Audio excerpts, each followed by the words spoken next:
नमस्कार दोस्तों, मैं हूं कृष्णदेव अबन नक्सल। दोस्तों, आज मैं आपको समझाने जा रहा हूं कि रीडेवलपमेंट में जब आपका सोसाइटी जा रहा है तो आपको कौन से कानून सपोर्ट करते हैं। हम ऑर्डिनरी कोऑपरेटिव हाउसिंग सोसाइटीज की बात कर रहे हैं, माड़ा की बात नहीं कर रहे हैं, एसआरए की बात नहीं कर रहे हैं, सिडको की बात नहीं कर रहे हैं।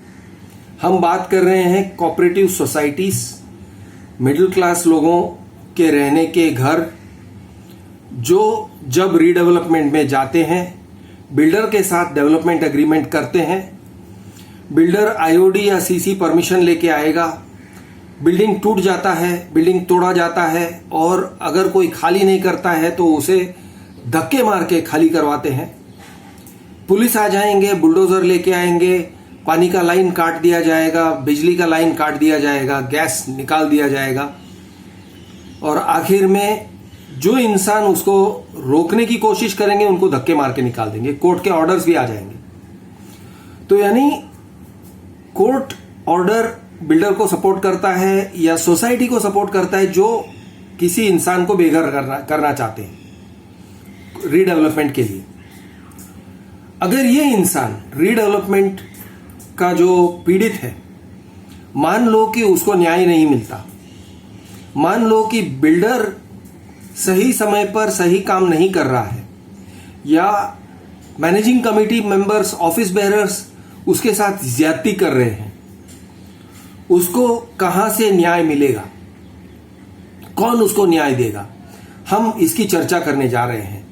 और दोस्तों, शुरुआत में ही मैं आपको बता दूं कि यहां पर मैं आपको कोई सॉल्यूशंस नहीं बता रहा हूं, मैं आपको एक जनरल आइडिया दे रहा हूं आपको कि कायदे कानून किस तरह से चलते हैं हमारे देश में रीडेवलपमेंट के कॉन्टेक्स्ट में। तो रीडेवलपमेंट में क्या होता है कि घर आपका है, उसके लिए पैसे आपने दिए हैं, आप उसके ओनर हो, आपने लाखों रुपए दिए हैं या हो सकता है करोड़ों रुपए दिए हो, 20-25 साल पहले दिए हो या 10 साल पहले दिए हो, लेकिन आपके बिल्डिंग के लोगों ने फैसला किया है कि बिल्डिंग रीडेवलपमेंट में जाएगा। सोसाइटी ने बिल्डर के साथ अग्रीमेंट कर लिया है। किसने अग्रीमेंट किया है? सोसाइटी ने, आपने नहीं। आपके साथ चलो बिल्डर ने ट्राइपार्टाइट अग्रीमेंट भी कर लिया है, यानी कि आपका, बिल्डर का और सोसाइटी का एग्रीमेंट हुआ है। अब एग्रीमेंट के हिसाब से बिल्डर नहीं चलता है, ऐसे मान के चलते हैं। ये सिचुएशन में आपको कौन न्याय दे सकता है? क्या आप पुलिस के पास जाओगे तो आपको न्याय मिलेगा? क्या आप सिविल कोर्ट में जाओगे तो आपको न्याय मिलेगा? दोस्तों, हमारी देश की जो कानून व्यवस्था है ना, उसके दो हिस्से हैं, दो मेन ब्रांचेस हैं। एक जिसे कहते हैं दीवानी, एक जिसे कहते हैं फौजदारी। दीवानी मतलब सिविल कोर्ट, फौजदारी मतलब क्रिमिनल कोर्ट। दीवानी ब्रांच में सब कुछ आ जाता है। कंज्यूमर कोर्ट भी सिविल ब्रांच में है, सिविल साइड पर है। एक स्पेशल कानून है कंज्यूमर्स के लिए, तो वो है सिविल साइड। फिर भी कंज्यूमर कोर्ट को हम अलग मान सकते हैं। रेरा जो है, रियल एस्टेट रेगुलेटरी एक्ट, वो भी एक कानून जो बनाया गया है, वो सिविल साइड पे है। उसको भी चलिए हम एक स्पेशल लॉ है इसलिए हम उसे एक स्पेशल ब्रांच मान के चलते हैं। क्रिमिनल साइड पे और एक ये कानून है जिसको कहते हैं MOFA, Maharashtra ownership flats act. ये टाइप के लॉज कुछ और स्टेट्स में भी हैं, जैसे कर्नाटक में भी है, वहां पे वो कर्नाटका ओनरशिप फ्लैट्स एक्ट कहते हैं। कोऑपरेटिव लॉज है, कोऑपरेटिव्स। अब कोऑपरेटिव लॉ वैसे देखा जाए तो वो भी आ जाता है सिविल साइड में, लेकिन फिर भी हम उसे एक अलग ही ब्रांच मान के चलते हैं। तो आप अगर आम आदमी हो जो एक फ्लैट में रहते हो, तो आपके पास मैं आपको 6 उपाय बता रहा हूं, लेकिन ये 6 उपाय में से मैं ये भी कह रहा हूं कि करीब करीब कोई भी उपाय काम नहीं करेगा। ये मैं आपको पहले से ही बता रहा हूं। यानी यहां पर मेरा कोई इंटेंशन नहीं है कि मैं आपसे कहूं, आपको झूठी उम्मीद दिला दूं और कहूं कि आप ये करोगे तो ये हर प्रॉब्लम का रामबाण इलाज है। ऐसे नहीं है। आपके पास कोई ब्रह्मास्त्र नहीं है। दरअसल सारे ब्रह्मास्त्र अब बिल्डर के पास है। पुलिस यानी कि फौजदारी कानून, क्रिमिनल लॉ, मोफा के लिए भी आपको जाना पड़ता है पुलिस के पास। कोऑपरेटिव के लिए आपको जाना पड़ेगा रजिस्ट्रार के पास या कोऑपरेटिव कोर्ट के पास। सिविल कोर्ट में जाना पड़ेगा, या प्रॉपर्टी का वैल्यू हाई है तो डायरेक्टली हाई कोर्ट में जाना होगा। आई थिंक मोस्टली अभी सिविल कोर्ट में ही जाना पड़ता है। ठीक है। आप कंज्यूमर कोर्ट में जा सकते हो। ऐसे सोचा जा सकता है कम से कम कि आप कंज्यूमर कोर्ट में जा सकते हो। ये इमेजिन किया जा सकता है कि आप कंज्यूमर कोर्ट में जाओगे। और लास्ट है RERA, real estate regulatory act, जो सिविल साइड में है, लेकिन उसे भी हम एक स्पेशल चीज मान के चलते हैं, एक अलग ही चीज मान के चलेंगे। ये सारे कायदे कानून हैं। ओके। अब ये सारे कायदे कानून के आपको जो प्रोटेक्शन है नहीं देता है बिल्डर के खिलाफ या फिर मैनेजिंग कमेटी के खिलाफ। यानी अगर आप इस रीडेवलपमेंट के सिचुएशन में फंसे हुए हो तो आपको कहीं से भी सहायता नहीं मिलेगी। ये मैं कहना चाहता हूं, आपको कहीं से भी सहायता नहीं मिलेगी। अब मैं आपको समझाता हूं कैसे। एक एग्जांपल देता हूं। बिल्डर ने आपको जो अल्टरनेटिव एकोमोडेशन रेंट जो है, जो देना होता है, जो लिखा हुआ होगा डेवलपमेंट एग्रीमेंट में कि वो 3 साल के लिए या 4 साल के लिए, जब तक बिल्डिंग नहीं बनता है, जब तक आपका पुनर्विकास नहीं होता है, तब तक बिल्डर आपको अल्टरनेटिव एकोमोडेशन रेंट देगा। ऐसे उसने डेवलपमेंट एग्रीमेंट में साइन भी किया होगा, उसने लिखा है। मान के चलते हैं कि 25,000 का भाड़ा है, हर साल आपको 3 लाख मिलने चाहिए। 2,50,000 10 महीने के होते हैं, 12 महीने के 3 लाख होते हैं, मिलने चाहिए। बिल्डर नहीं देता है। पहले समझो एक साल के लिए उसने दे दिए, बाद में उसके चेक्स बाउंस होना शुरू हो जाता है, वो नहीं देता है। ऐसे मान के चलते हैं। ये कई बार होता है, कई बार देखा गया है कि लोगों को अल्टरनेटिव एकोमोडेशन रेंट रेगुलरली नहीं मिलेगा। उनको जितना मिलना चाहिए उतना तो ऑलवेज नहीं मिलता है। ये एक ऑलमोस्ट रूल ले लो।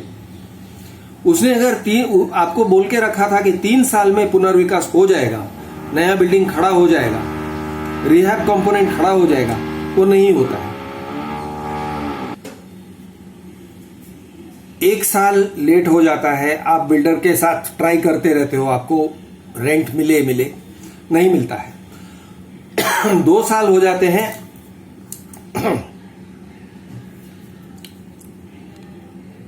2 साल निकल जाते हैं, आपको रेंट नहीं मिलता है। मतलब बिल्डर के जो एरियर्स हैं वो 6 लाख रुपए हो गए। अब आप जाते हो, आप सोचते हो कि मैं कोर्ट में जाऊं। आप पुलिस के पास जाते हो, आप कहते हो चीटिंग का केस रजिस्टर करो। पुलिस आपका केस रजिस्टर नहीं करेगी। पुलिस आपका केस क्यों रजिस्टर नहीं करेगी, यह भी मैं आपको समझा दूं। पुलिस इसलिए रजिस्टर नहीं करती है क्योंकि पुलिस का कहना है यह कॉन्ट्रैक्ट किसके बीच में है। यह कॉन्ट्रैक्ट है सोसाइटी और बिल्डर के बीच में। डेवलपमेंट एग्रीमेंट किसके बीच में है? सोसाइटी और बिल्डर के बीच में। आप कहोगे नहीं, सोसाइटी कौन है, मेरे जैसे मेंबर्स ही तो हैं। वो कहेंगे हाँ सर वो सब ठीक है, लेकिन हम इसमें नहीं पढ़ सकते हैं क्योंकि ये कॉन्ट्रैक्चुअल मामला है और कॉन्ट्रैक्ट साइन किया गया है। मेन कॉन्ट्रैक्ट जो है वो है सोसाइटी और बिल्डर के बीच में, इसलिए हम इसमें नहीं पढ़ेंगे। बिल्डर्स नहीं पढ़ते हैं रीडेवलपमेंट के मामले में। आप करके देखिए, चीटिंग का केस नहीं होता है बिल्डर का। हाँ, अगर उसने चेक दिया और चेक बाउंसिंग किया तो जाओ आप चेक बाउंसिंग के केस के लिए फाइल करो, वो एक अलग कानून है। आप जाके चेक बाउंसिंग का केस फाइल कर सकते हो अगर उसने चेक दिया है तो। इसके अलावा पुलिस हाथ नहीं उठाएगी। अब जाके आप जाते हो कंज्यूमर कोर्ट। कंज्यूमर कोर्ट में आपको एंटरटेन नहीं करते हैं। कंज्यूमर कोर्ट आपको नहीं सुनेगा। अगर आपका केस दर्ज भी हुआ तो आगे चल के डिसमिस होना है। क्यों? क्योंकि कंज्यूमर केस कोर्ट का ऐसे मानना होता है कि जो बिल्डर है, ये बिल्डर आपके सोसाइटी के साथ पार्टनरशिप में है। आप यानी कंज्यूमर नहीं हो, आप अपने आप को बिल्डर का ग्राहक नहीं कह सकते हो। हालांकि आपके दिमाग में ऐसा है कि आप बिल्डर के ग्राहक हो। आप बिल्डर को सेल कंपोनेंट बिल्ड करने दे रहे हो, आप अपना घर उसको दे रहे हो एज कंसिडरेशन, ये आपके दिमाग में है। और वो आपको नया घर देगा, मतलब आप उसके ग्राहक हो गए। आपका ये दिमाग चलेगा। वो कहेंगे नहीं सर सॉरी, आप उनके ग्राहक नहीं हो। क्यों? आपकी जो सोसाइटी है, सोसाइटी जो लैंड को ओन करती है, जो प्रॉपर्टी को ओन कर रही है, सोसाइटी ओन कर रही है, आप नहीं। तो सोसाइटी ने बिल्डर के साथ कॉन्ट्रैक्ट किया है। अगर बिल्डर कॉन्ट्रैक्ट तोड़ रहा है तो वो एक कॉन्ट्रैक्चुअल मैटर हो गया सोसाइटी और बिल्डर के बीच में। आप इसमें कहीं भी नहीं हो, पिक्चर में। आप पिक्चर में ही नहीं हो, आप कोई भी नहीं हो। ये कह के कंज्यूमर कोर्ट आपको डिसमिस कर देगा। वो आपके फेवर में ऑर्डर नहीं दे सकता, और अगर दिया भी तो कहीं ऊपर के कोर्ट में जाएगा और वो डिसमिस करवा के आ जाएगा। तो रीडेवलपमेंट में कंज्यूमर कोर्ट का काम नहीं है।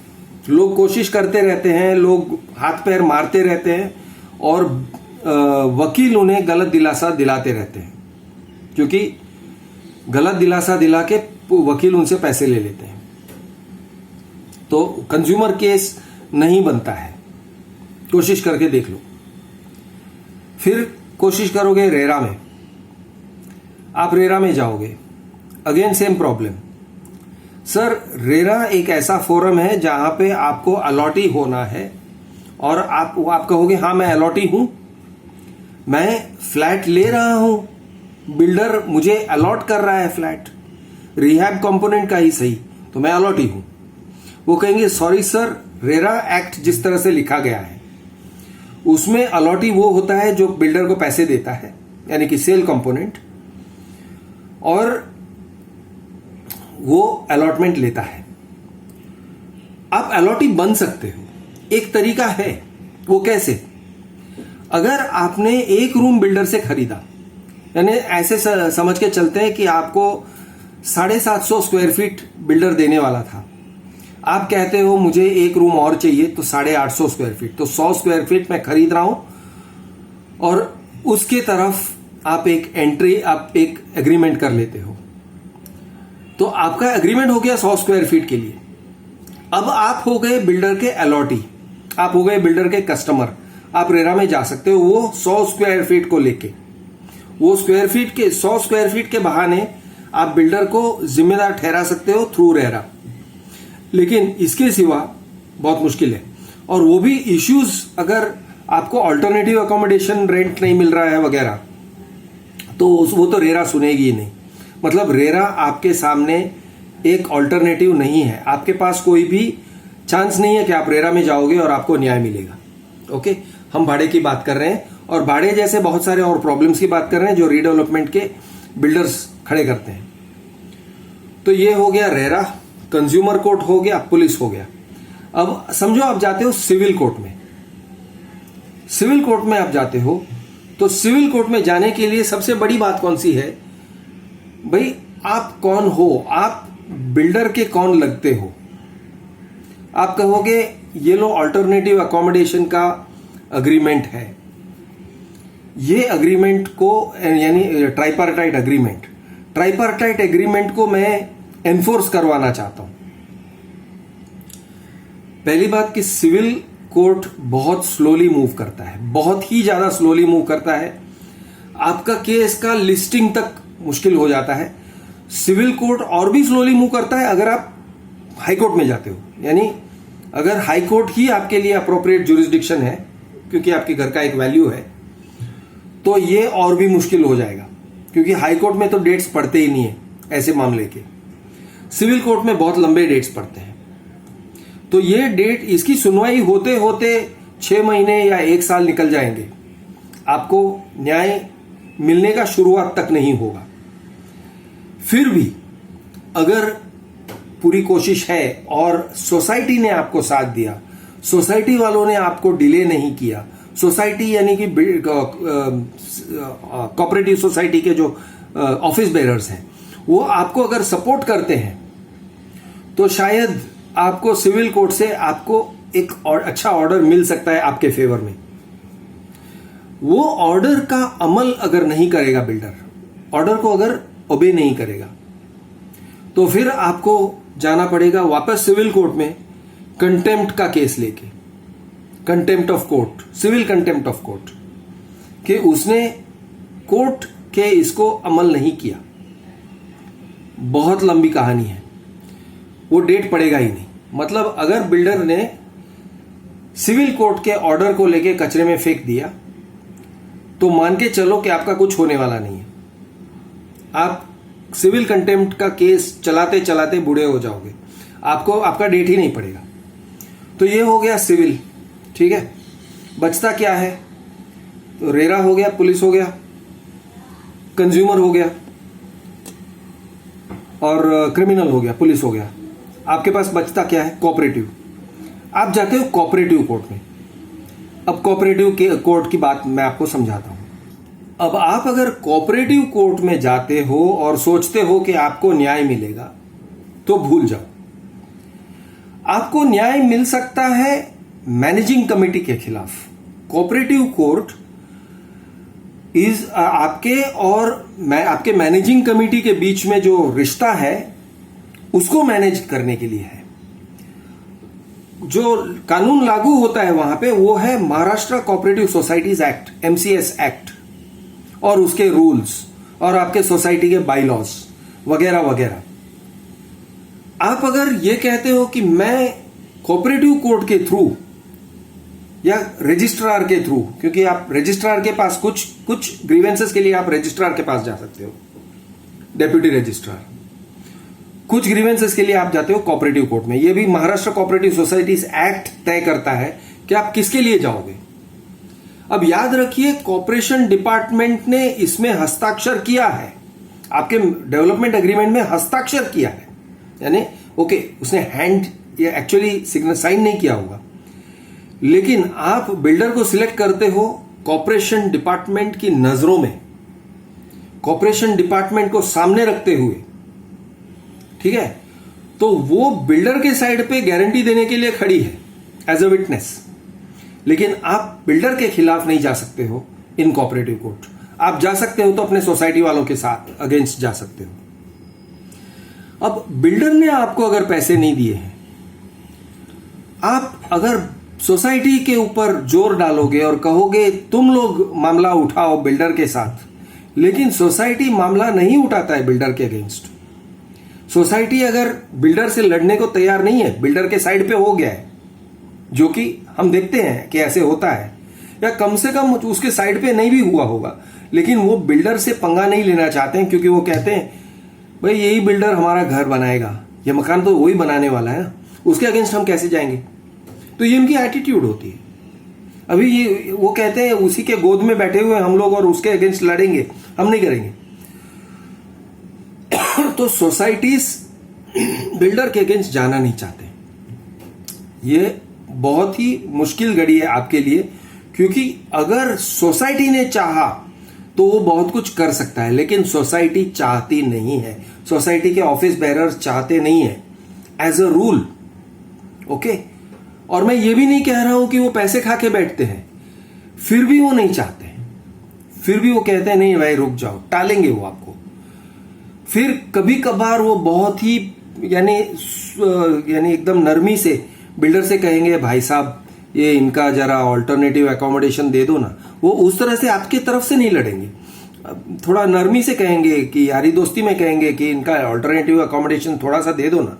वो अगर कोई कंज्यूमर केस कर सकता है, वो कंज्यूमर तो नहीं करेंगे, अगर कोई सिविल केस सही तरीके से कर सकता है वो है आपके ऑफिस बेरर्स, वो सही तरीके से लड़ सकते हैं आपके तरफ से, लेकिन वो नहीं करते हैं और ये आपके लिए मजबूरी बनके, आपके हथकड़ी बनके रह जाते हैं। आपके ऑफिस बेरर्स आपके लिए हथकड़ी के बराबर हैं। वो काम नहीं करेंगे आपके तरफ से, क्योंकि वो बिल्डर से यारी दोस्ती में रहना चाहते हैं, यारी दोस्ती के रिलेशनशिप को मेंटेन करना चाहते हैं।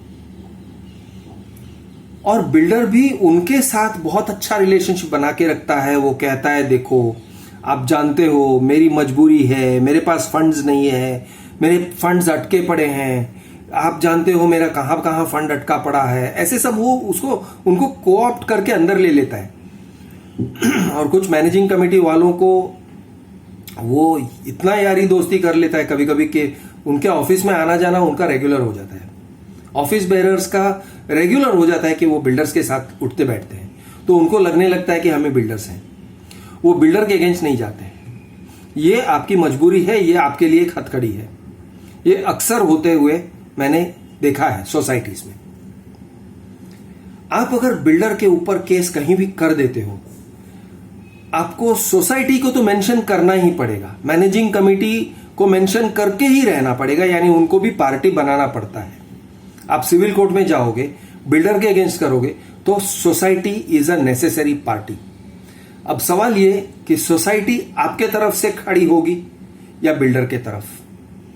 आपके तरफ खड़ा होकर वो बिल्डर से लड़ेगी या उल्टा बिल्डर के साथ खड़ा होकर आपके अगेंस्ट लड़ेगी, या फिर डिलेइंग टैक्टिक्स करेंगे, वकील को रखेंगे और डेट पे डेट मांगते रहेंगे और बेसिकली गेम खेलते रहेंगे, अपना गेम, खुद का गेम। तो मैं कहता हूं again most of the times आपको समझ के चलना चाहिए कि अगर मैनेजिंग कमेटी को ये करना पड़ा कि वो आपके साइड पे खड़े रहे और बिल्डर के अगेंस्ट लड़े, तो बहुत कम चांसेस हैं कि वो ऐसे करेंगे और बहुत ज्यादा चांसेस हैं कि वो बिल्डर के साइड पे खड़े रह के आपके साइड लड़ेंगे। आप ही दुश्मन हो, आप ही विलन हो, ऐसे मान के वो चलेंगे। ये ऑलमोस्ट ऑलवेज हर एक सोसाइटी में ऑब्जर्व किया जाता है। तो इसमें होता क्या है कि जिसके ऊपर आपने भरोसा किया है, जिसको आपने वोट दिया है कि वो आपकी रक्षा करे और आपके इंटरेस्ट को यानी आपके सोसाइटी के इंटरेस्ट को बनाए रखे और आपके तरफ से सावधानी बरते, वो ऑपोजिट साइड में चला जाता है, वो दुश्मन के साथ मिल जाता है। तो आप अनाथ हो जाते हो, आप लावारिस बच्चे की तरह अनाथ हो जाते हो। आपका कोई रखवाला नहीं, कोई माई बाप नहीं है। यह है रीडेवलपमेंट का कड़वा सच। मैं हूं आपका दोस्त कृष्ण अर्बन नक्सल। जय हिंद, जय महाराष्ट्र, जय जवान, जय किसान।